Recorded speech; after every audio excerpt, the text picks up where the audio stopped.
So this week, our counseling topic is being a perspective detective. And that means thinking about the thoughts and feelings and needs of others, even if they're different than our own. So we talked about that expression of putting yourself in someone else's shoes. So seeing a situation from somebody else's point of view or perspective and thinking about how they might feel or what they might think in that situation. And when you're able to see something from someone else's point of view or from a different perspective, one, it can really help you be empathetic. When you can really think of a situation from somebody else's point of view, even if you don't agree with it, it can really help you empathize and understand how that other person might be feeling.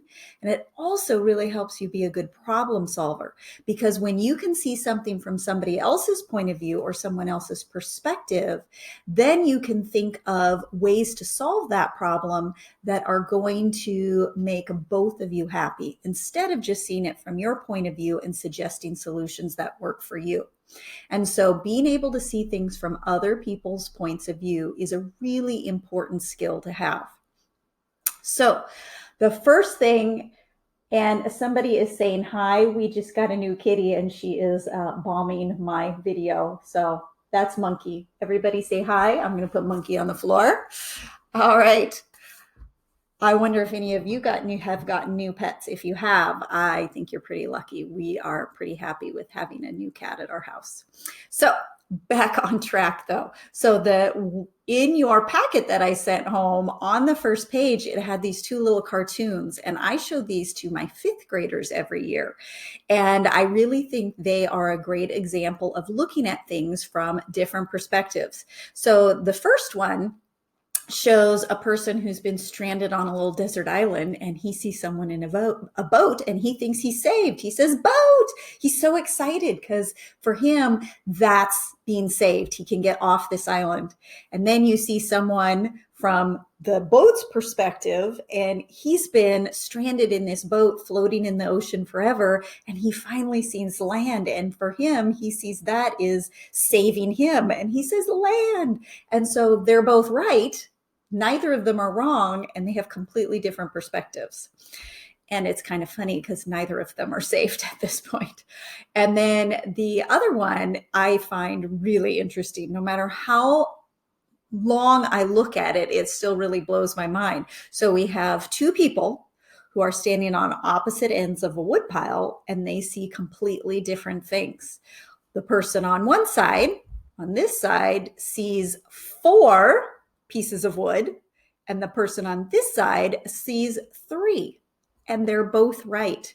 And one of the things that's really crazy about this is how the artist can draw perspective in that way. So not only is perspective taking something you can do intellectually with your brain, it's also something you can use artistically to make people see things in different ways. So I thought that was really interesting. I hope you talked about these cartoons with someone at home. So, oh, hold on. I keep forgetting I can't scroll down.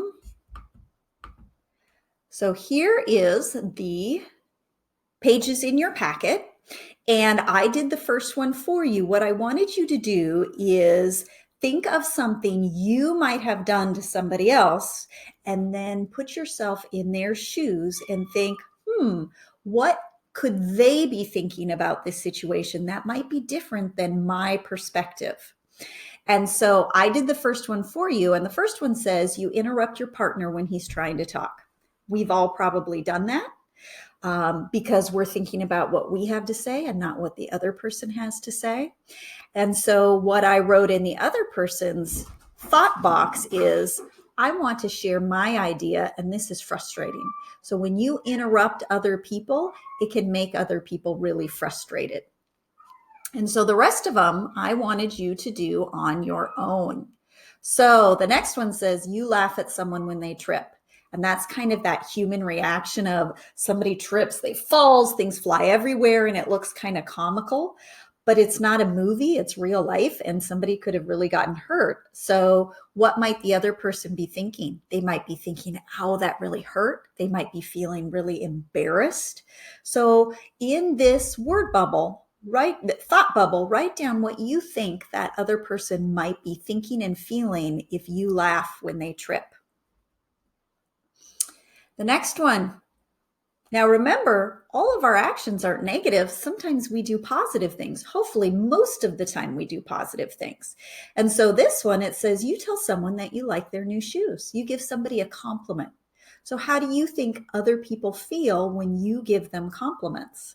And so something the other person might be feeling is, oh, that makes me feel good. Or, oh, that's cool. They really like my shoes. They're feeling proud. They're feeling happy. And they might carry that feeling for the rest of the day. So a small little compliment can really go a long way. And when you think about it from someone else's point of view, it doesn't take a lot for you to do it, but it can really make a difference to somebody else.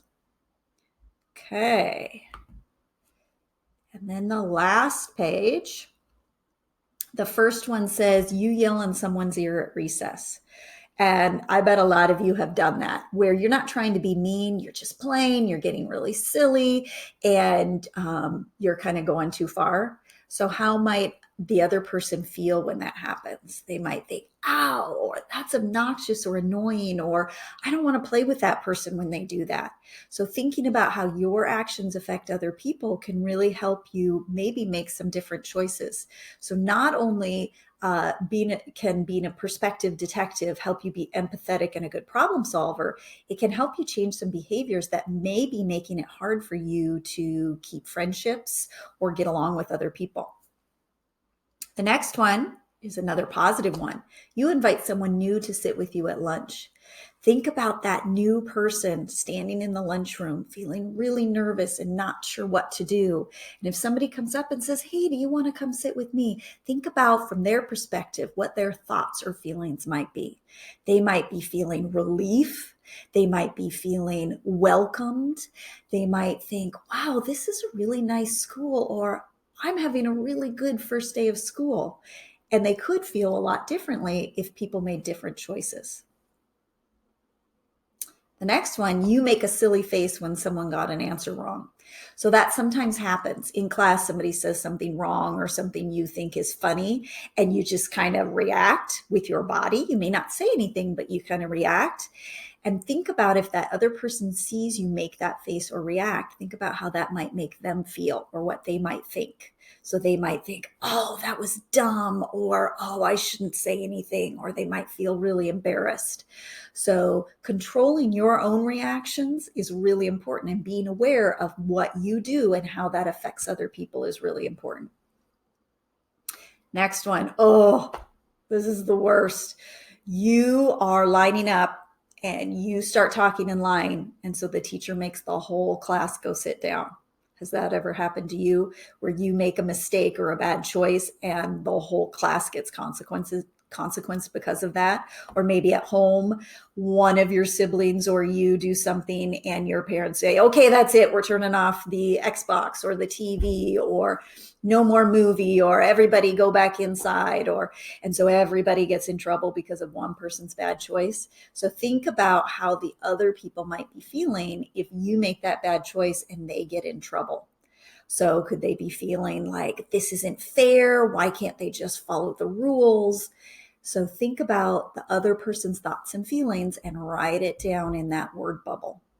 When you finish, I would love to see a picture of some of the things you came up with, what your ideas were for what the other person's perspective was. All right, that's a quick one today. And I hope you enjoyed seeing our new cat. And you might have heard her. She was doing a lot of meowing too. So I may have to put her in the bedroom next time I do this. I hope you guys have a fantastic week. And I will see you next week. Bye-bye.